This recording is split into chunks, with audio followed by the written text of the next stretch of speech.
여기다가 너무 어려운데 중학생 수준으로 설명해 줄래? 라고 하면은 갑자기 반발합니다. 안녕하세요, 국제적입니다. 저희 이 손인사를 좋아해 주시는 소수의 몇몇 분이 있어서 힘차게 한번 보여드렸습니다. 제가 학교 생활도 하고 작년도 나름 다녀보고 하면서 느낀 것이, 아직도 챗GPT를 해보지 않았거나 경험이 적은 선생님들이 굉장히 많다는 것입니다. 그래서 이 영상은 완전 챗GPT가 낯선 사람들을 위한 영상이며, 주변에 챗GPT 경험이 적은 선생님들에게 공유를 해주시면 감사하겠습니다. 챗GPT에 대한 경험이 풍부하신 분들도 건질 게 있을 수 있으니까 재밌게 봐주시면 감사하겠습니다. 그럼 영상 시작합니다. 먼저 인터넷에 챗GPT를 검색하게 되면은 상위에 오픈AI라고 뜹니다. 이 오픈AI는 직역하자면 개방형 인공지능 해가지고 마치 인공지능의 종류를 설명하는 어떤 용어 같잖아요. 하지만 이 오픈AI라는 것은 챗GPT를 만든 회사의 이름입니다. 근데 생각을 해보세요. 여러분들이 만약에 중국집을 창업을 한다고 하면은 그 중국집의 이름을 어떻게 짓겠습니까? 딱 듣기만 해도 중식 레스토랑이구나, 혹은 듣기만 해도 짜장면을 맛있게 잘할 것 같다, 혹은 좀 중국풍의 이름을 짓는다든지 그렇게 할 거 아니에요. 정형화된 중식집의 이름을 짓겠죠. 근데 제가 만약에 인공지능 회사를 설립하게 된다면 굉장히 미래지향적인 세련된 이름을 지을 것 같은데, 오픈AI는 딱히 처음 들었을 때 솔직히 말하면 그런 느낌은 아니란 말이에요. 그렇다면 왜 이 설립자들은 이름을 이렇게 지었을까? 나무위키를 한번 들어가 보면은 그 궁금증이 좀 해소가 될 텐데, 일단 설립자, 여러분이 계시는데 일론 머스크 있습니다. 이 일론 머스크가 참 대단한 사람인 게, 미래의 유망한 산업에는 다 발을 걸치고 있어요. 테슬라, 전기자동차 회사도 잘 나가죠. 그리고 스페이스X라고 해서 우주항공 산업에도 굉장히 선두주자이고, 그리고 지금은 이름 바뀌었지만 트위터, X라는 이름으로 바뀌었잖아요. SNS, 사회 연결망 같은 것도 이 일론 머스크에 의해서 돌아가는데, 정말 이 미래를 볼 줄 아는 눈을 가진 사람인 것 같고, 주식하시는 분이라면 현재 일론 머스크가 뭐 하고 있는지를 보고 있으면 무조건 성공하지 않을까라는 생각이 듭니다. 그래서 여러 가지 포인트들이 있는데, 비영리 단체라는 것도 굉장히 좀 주목할 만한 사항인데, 이런 거는 넘어갈게요. 한번 읽어보세요. 제가 오늘 설명을 드릴 것은 이겁니다. 왜 이름을 오픈AI라고 지었냐면, 이 회사는요, 여기 적혀있죠. 구글에 대항하기 위해. 그러면 구글이 이제 어떤 회사냐? 폐쇄형 인공지능의 대표주자거든요. 그러니까 왜 이름을 오픈AI라고 지었는지 알겠죠? 심지어 구글과 어떤 지금 현재 라이벌 관계에 있는 회사가 바로 마이크로소프트인데, 챗GPT를 가지고 있는 이 오픈AI에 마이크로소프트가 10억 달러나 투자를 했다고 합니다. 마이크로소프트는 오픈AI의 지분 49%를 확보하고 있습니다. 그러면 이제 이 폐쇄형 인공지능이 도대체 뭐냐면은, 사실은 구글은 이미 오픈AI 수준의 인공지능을 당연히 가지고 있었고, 그리고 그들은 그들의 기업을 위해서 이거를 쓰고 있었어요. 근데 이건 어떻게 보면 당연한 거죠. 당연히 자기 회사에서 만든 거니까 자기 회사를 위해서 쓰겠죠. 그 결과가 바로 이 유튜브인데요. 이 유튜브의 첫 화면에 있는 이 영상 목록들이 다 이제 인공지능이 저의 기호를 학습을 해서, 제가 어떤 영상을 좋아하고 어떤 문화를 좋아하고 어떤 컨텐츠를 좋아하는지를 학습을 해서 너 이거 좋아하지? 이거 클릭하고 싶지? 이런 영상들을 띄워주잖아요. 유튜브 뮤직도 마찬가지입니다. 제가 많이 듣는 노래들을 학습을 해서 너 이런 노래도 좋아할 것 같은데 하고 이제 추천을 해준단 말이에요. 근데 이게 당연히 이용자들한테는 되게 편리한 기능이긴 한데, 얘가 가지고 있는 폐쇄성 때문에 사람들한테 인공지능에 대한 공포감을 심어주게 됩니다. 그래서 이 기사를 한번 보시면요, 유튜브 감청 음모론 진짜일까? 운전 연수를 받는 중에 지인과 통화를 했더니 유튜브 추천 영상에 초보 운전 팁이 떴다. 아이가 영단어를 못 외워서 고민이라는 대화를 하자 유튜브에 영단어 암기법이 나왔다. 구글이 실시간으로 사용자의 음성을 수집해 유튜브 동영상 추천에 사용한다는 음모론은 수년째 제기되고 있다. 구글 측은 흔한 오해이지만 사실이 아니다. 유튜브의 알고리즘은 800억 개의 시그널을 기반으로 학습되고 있다. 아니다라고 합니다.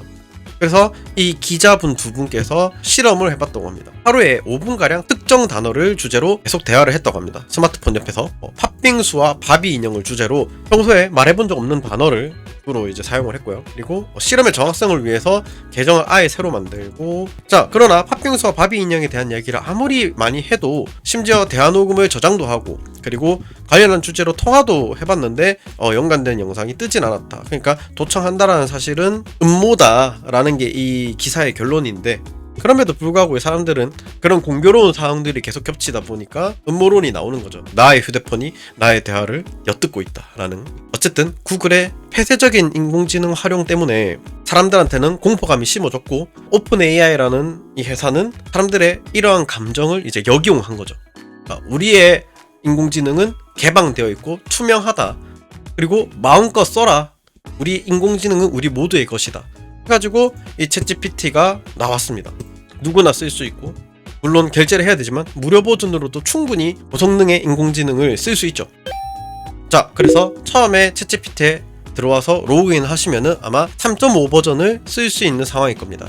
저는 결제를 한 상황이기 때문에 4 버전을 쓸 수 있고요. 3.5와 4의 차이점은요, 쉽게 설명을 드리면은 사람으로 치면은 IQ의 차이가 좀 있습니다. 그러니까 지적 수준의 차이가 있다는 뜻이고, 4가 3.5보다 훨씬 더 매끄럽게, 그리고 아주 빠르게, 그리고 제가 원하는 대답을 조금 더 정교하게 반응을 합니다. 그거는 이제 일반적인 우리들이 써도 체감을 할 수 있는 정도고요. 네, 그렇기 때문에 이제 저는 유료 결제를 매우 강력하게 추천을 드리는 편이고요. 우리가 마치 대부분의 국민들이 스마트폰을 쓰고 스마트폰을 쓰기 위한 통신요금을 5만원 정도씩 내잖아요. 근데 그걸 우리가 그렇게 막 아깝다고는 생각 안 하잖아요. 그런 것처럼 물론 챗GPT가 이제 결제를 하면은 한 달에 $22를 내야 됩니다. 그러면 이제 하나로 치면 3만원 정도 내야 되는데, 큰 돈이죠. 큰 돈인데 이거를 잘 활용하시면요, 전혀 아깝지 않다라는 생각이 들 겁니다. 그래서 뭐 이제 교육계에는 뭐 인공지능 디지털 교과서가 나오네 마네 하고 있는 상황에서 챗GPT에 대해서 익숙해지지 않으면은 인공지능 교과서 활용에도 조금 어렵지 않을까라는 생각이 들고요. 뭐 물론 안 나올 수도 있지만, 그리고 그 요즘에 학교에서 이 결제를 지원해 주는 걸로 알고 있습니다. 결제를 하시고 난 다음에 여기 오른쪽 위에 프로필 사진 플랜 업그레이드 들어가시면은, 저는 결제를 한 상태이고 여기서 플러스 결제하시면 됩니다. 이 프로 버전은 한 달에 20만원 30만원 정도 내야 되는데, 도대체 어떤 차이가 있을지 정말 궁금하긴 한데, 제가 나름 인공지능 유튜버로서 결제를 해서 한번 써보고 싶은데, 조금만 더 제가 구독자가 많아지고 몸집이 커지면은 이런 것도 한번 리뷰해 보겠습니다. 어떤 차이점이 있는지. 지금은 가난한 교사이기 때문에 여기서 만족하고요. 결제를 하고 나시면 여기 프로필 사진에서 설정, 구독, 결제, 관리 들어가시면은 자세한 결제 내역이 뜹니다. 그래서 저 같은 경우는 9월부터 사용을 했고, 요 중에 하나를 누르게 되면은 이제 영수증을 뽑을 수 있는 창이 뜹니다. 영수증 다운로드 눌러서 뽑으면 이게 달러로 찍혀 있단 말이에요. 그래서 자신이 만약에, 저는 이제 카드 결제를 해서 카드에서 홈페이지에 들어가면 결제 내역 있잖아요. 하나로 된 결제 내역이 있거든요. 그 결제 내역이랑 이 영수증이랑 같이 이제 업무 담당자한테 제출하시면 됩니다. 자, 이제 본격적으로 챗GPT를 써볼 텐데요. 얘를요, 뭐라고 생각하시면 되냐면요, 인공지능 비서라고 생각을 하시면 돼요. 그냥 편하게 되게 똑똑한 친구가 있다고 생각을 하고 정말 편하게 궁금한 거를 물어보세요. 사람한테 질문하듯이. 원래 네이버나 구글에다가 검색을 할 거면은 내가 찾고자 하는 정보가 있으면 그거에 대한 키워드를 문장으로 서술하는 게 아니라 그거에 대한 키워드를 집어넣어야 되고, 거기서 나온 결과물을 제가 스크롤해서 탐색을 해가지고 내가 원하는 정보를 찾아야 된다는 불편한 점이 있는데, 얘는 그냥 질문하시면 돼요. 예를 들면은 사건의 지평선이 뭐임? 진짜 친구한테 물어보듯이 편하게. 이벤트 호라이즌은 블랙홀과 관련된 천문학 개념으로 어쩌고 저쩌고 설명을 합니다. 그래서 여기다가 너무 어려운데 중학생 수준으로 설명해 줄래? 라고 하면은 갑자기 반발합니다. 일단 웃긴 놈이죠. 블랙홀의 경계선 같은 거야 어쩌고 저쩌고. 처음에 물어봤을 때 보세요, 이런 느낌. 중학생 수준으로 물어봤을 때 이 느낌. 확실히 용어 자체를 쉽게 쓰고 비유까지 할 줄 압니다. 그리고 이걸 읽어보다가 이게 궁금하잖아요. 이 문장이 궁금하잖아요. 그러면은 이 드래그 한 다음에 나 요 부분에 대해서 좀 집중하고 싶다. 드래그 해서 다운표 회신하기로 누르시면은 이것에 대해 더 자세히 설명해줘 라고 하면은 이런 식으로 꼬리에 꼬리를 물고 대화가 가능하다. 그 다음에 운동량 보존 법칙 정지 누르고, 운동량 보존 법칙 실생활 예시 5개만. 이렇게 해도 저 시험 문제 낼 때 이런 식으로 이제 얘한테 우리가 보기 만들기가 되게 힘들잖아요. 얘한테 많이 의존을 합니다. 아니면은 선생님들이니까 학생들이랑 상담할 일이 있겠죠. 예를 들면은 이런 경우, 친한 친구한테 돈을 빌려주고 못 돌려받아서 힘들어하는 학생과 상담하려는데 뭐라고 말해주면 좋을까? 혹시 내가 너무 극T 성향이라 가지고 학생들과 상담이 어렵다, 이 학생을 뭐라고 위로해야 될지 모르겠다 하시는 분들은 그냥 이거 읽고 이거 외워서 말하시면은 뭐 중간 이상은 하지 않을까요? 그죠? 일단 먼저 공감해주고 아이고 속상했겠네, 그리고 뭐 좀 더 자세히 얘기해 줄래? 상황이 좀 듣고 싶다. 그래서 객관적으로 바라볼 수 있다. 그 이유까지. 그 다음에 그 친구 관계를 지금 어떻게 생각하고 있어? 이어나가고 싶어? 약간 여차하면은 손절해라라는 얘기를 할 것 같은데, 현실적인 조언 다시 얘기 꺼내봐. 신중하게 생각해봐. 정리해라고는 안 하네요. 더 힘들었던 건 없어? 네가 충분히 상처받을 만한 상황이야. 이런 식으로 아주 좋은 상담을 받는 학생한테 위로가 될지는 모르겠지만 적어도 상처는 주지 않겠네요. 그래서 편하게 진짜, 자, 제가 아까 전에 말씀드렸다시피 챗GPT를 인공지능 비서라고 생각을 하시라고 했죠. 선생님들의 일을 도와주는 비서라고 생각을 하시면은 월급 3만원짜리 비서라고 하면은 얼마나 이 인건비 사람은 아니지만 어쨌든 인건비가 얼마나 저렴합니까? 이 3만원의 지출을 통해서 선생님들의 업무 효율이나 복지 많은 것들이 해결이 될 겁니다. 그리고 챗GPT를 쓰시다 보면 요거 누르면은 여러가지 모델을 바꿀 수 있습니다. 그래서 요 I를 누르면은 이 각 모델별 설명이 나와 있거든요. 한글로 번역을 해서 GPT-4O는 뭔지, 미니는 뭔지, 그리고 그냥 4는 뭔지에 대한 차이점이 자세히 나와 있으니까 한번 읽어보시면 되는데, 제가 간략하게 설명을 드리면은 잘 모르면은 GPT-4O 하시면 돼요. 예, 웬만한 거 다 됩니다. 근데 내가 좀 빨리 써야 한다. 그러니까 얘가 확실히 이 답변을 내어놓는데 시간이 걸리거든요. 얘도 나름대로 생각을 하는데 걸리는 시간이 있어서. 근데 이 미니 버전을 쓰면은 좀 빨리 답변을 내어놓습니다. 그러니까 뭔가 급하게 빠르게 작업해야 되는 있으면 이걸 하시면 되는데, 그냥 잘 모르면 이거 쓰시면 되고. GPT-4를 쓰게 되면 레거시 모델이라고 되어 있잖아요. 그러니까 이것보다 훨씬 더 이제 수준이 높은 모델인데, 이거를 쓰면서 수준이 떨어진다라고 생각을 못 해봤어서 고등의 작업을 하시는 분들은 이거 쓰시면 될 것 같습니다. 근데 여기서 이제 포인트는 이 임시 채팅 기능인데요. 임시 채팅이 왜 필요한가에 대해서 말씀을 드리면요, 읽어볼게요. 임시 채팅을 써야 되는 이유, 이 채팅은 기록에 표시되거나, 즉 여러분들이 임시 채팅을 활성화 안 하고 대화를 하시면은 이 왼쪽 사이드바에 모든 대화 기록이 남아 있습니다. 그래서 이런 것들이 편리하죠. 어떻게 보면 자동으로 저장이 되니까 내가 혹시 지난번에 했던 대화 내용이 다시 보고 싶으면 들어가서 보시면 되고, 그리고 대화를 또 이어나갈 수도 있고요. 근데 저장 안 하고 싶을 수도 있잖아요. 그럴 때 임시 채팅 하셔도 되고, 아니면은 이 메모리라고 되어 있죠. 메모리를 사용하고 싶지 않을 때, 이 메모리가 뭐냐면요, 얘랑 대화를 하다 보면은 이 프로필 사진 설정, 개인 맞춤 설정, 메모리 있죠. 관리에 들어가면은 얘가 저에 대해서 학습한 거를 정리해 놓은 게 있습니다.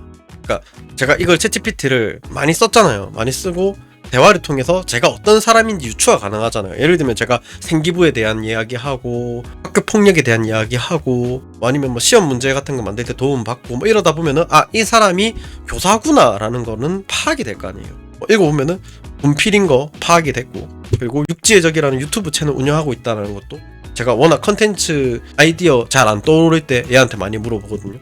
알고 있고, 폰 2개 쓰고 있는 것도 알고 있고, 그리고 방송 관련해서 제가 물어봤으니까 방송하는 사람이구나 이런 것도 알고 있고, 석사 학위 딴 거 여러 가지로 저에 대해서 이제 계속 학습을 하고 있단 말이죠. 그럼 이거를 왜 하냐면, 사람은 다양한 사람이 존재하잖아요. 그러면은 이 사람이 좋아하는 답변의 스타일이 있을 거란 말이에요. 혹은 이 사람이 이해할 만한 수준이라는 것도 존재할 거고, 그래서 그런 것들을 얘가 저와의 대화를 통해서 이해하고 저를 위한 맞춤 대답을 해줍니다. 마치 우리가 친한 친구와 오래오래 대화를 하다 보면 얘가 뭐 싫어하니까 이런 얘기는 안 해야겠다, 이런 거 좋아하니까 이런 식으로 답변해줘야겠다, 이런 걸 통해서 그 친구와의 대화가 편해지잖아요. 마찬가지로 이 챗GPT도 저와의 대화를 통해서 저를 파악하고 제가 좋아할 만한 답변을 내어놓는다. 근데 나 지금 이 대화는 얘가 학습 안 했으면 좋겠어 싶은 대화도 역시 임시 채팅 하시면 됩니다. 여기 다양한 메뉴들이 있는데, 클립 모양 누르면은 구글 드라이브에서도 파일 추가 가능하고 컴퓨터에서도 파일 추가 가능해요. 그래서 내가 추가한 파일을 가지고 대화를 나눌 수도 있는데, PDF 파일도 인식을 하고요, PPT 파일도 인식을 하고, 이미지 파일도 인식을 합니다. 그래서 논문 같은 거 첨부해가지고 그 논문에 대해서 얘기하는 거 가능하고요. 그리고 실제로 최근에 써먹었던 방식인데, 저의 이제 직장 동료가 이 사진을 보고 여기 어디지 되게 궁금해 하더라고요. 그래서 제가 이 사진을 얘한테 이렇게 드래그해서 첨부해가지고 여기 어디야? 라고 물어봤더니 어딘지 확실하진 않지만 매우 독특한 풍경으로 보아 페로 제도가 아닐까라고 하는데요. 페로 제도 맞습니다. 그래서 이런 식의 대화도 가능합니다. 그래서 파일 첨부 여러 가지로 해보시고 그다음에 근데 이제 파일을 첨부할 때 주의해야 할 점이 바로 이제 저희 선생님들은 학생들에 대한 개인 정보, 뭐 상담 기록 뭐 이런 것들 유출되면 안 되는 자료들이 있잖아요. 그래서 그런 것들은 조심해서 올려야 됩니다. 조심해라는 게 무슨 뜻이냐면 이 챗 GPT에서 P가 의미하는 게 프리트레인드의 이니셜이거든요. 즉 이 사전 학습이라는 뜻인데 챗 GPT는 사전 학습된 정보를 가지고 그 정보에 기반해서 대답을 합니다. 그래서 너 언제까지 내용을 학습한 상태야? 라고 물어볼게요. 그랬더니 현재 2024년 12월인데 2023년 10월까지의 정보만 학습한 상태예요. 즉 그 이후의 정보는 학습하지 않았고요. 그리고 제가 이 개인정보를 알려준다고 해서 얘가 그걸 학습해가지고 다른 사람한테 알려주지는 않아요. 이 오픈 AI라는 회사에서 챗 GPT한테 사용자와의 대화를 학습하지 못하게 막아놨습니다. 그 왜 그러냐면요, 뭐 여러 가지 이유가 있겠지만 이 챗 GPT의 성능 유지를 위해서라도 그렇게 해야 되는 거거든요. 왜냐면은 거짓된 정보나 좀 저급한 대화를 주고받는 사람의 비중이 굉장히 많을 겁니다. 근데 그걸 다 학습을 해버리면은 인공지능이 좀 오염되겠죠. 마치 이 사람도 마찬가지로 요구를 많이 하는 사람이랑 대화를 자주 하다 보면 나도 모르게 욕이 늘잖아요. 점점 나의 대화 수준이 저급해지고 그런 것처럼 얘도 무작정 사람들과의 대화 내용을 익힌다고 해서 이게 좋을 게 없습니다.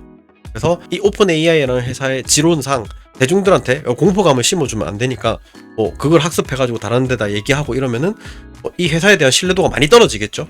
이용자도 많이 줄어들 거고. 그래서 어쨌든 표면적으로는 저와의 대화를 학습해서 막 퍼뜨리진 않아요.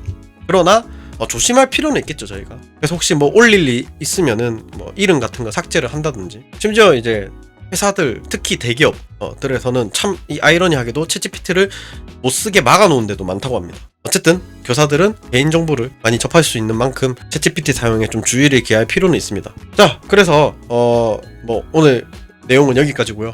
궁금한 것이 있으면 언제든 댓글을 달아서 저한테 물어보시면 되는데 사실은 이제 저한테 물어보실 필요 없고 챗GPT에 결제하셔서 챗GPT한테 물어보면 훨씬 더 잘 알고 더 매끄럽게 대답 잘할 겁니다. 저는 말을 잘 못해요. 지금까지 챗GPT를 만든 회사인 오픈AI의 배경과 챗GPT의 기본적인 사용 방법에 대해 알아보았습니다. 제 채널 육지의 적은 인공지능 분야에 처음 입문하려는 교사들을 위해서 만들어졌고요. 그렇기 때문에 최대한 어려운 것들은 덜어내고 쉽게 따라할 수 있으면서도 유용한 팁들을 전수해드리려고 부단히 노력하고 있습니다. 구독, 좋아요, 댓글은 저에게 매우 큰 힘이 됩니다. 인공지능 시대에 교육계를 선도하고 대한민국의 발전에 이바지 않은 선도교원이 되고자 하는 저에게 힘을 실어주시길 바랍니다. 지금까지 육지의 적이었습니다. 감사합니다.